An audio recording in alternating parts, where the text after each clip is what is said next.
guys. Ay, andito ako ngayon sa Laboratory. Guys, makas na ako sa may van naman tayo.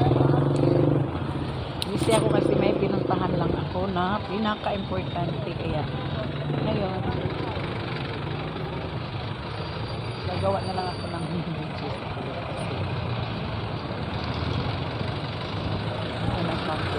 Ayan lang.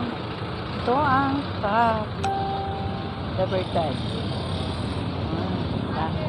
Sa mga sasakay na train dyan sa taas.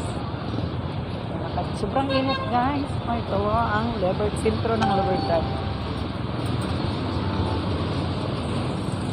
Patawid tayo guys. Patawid.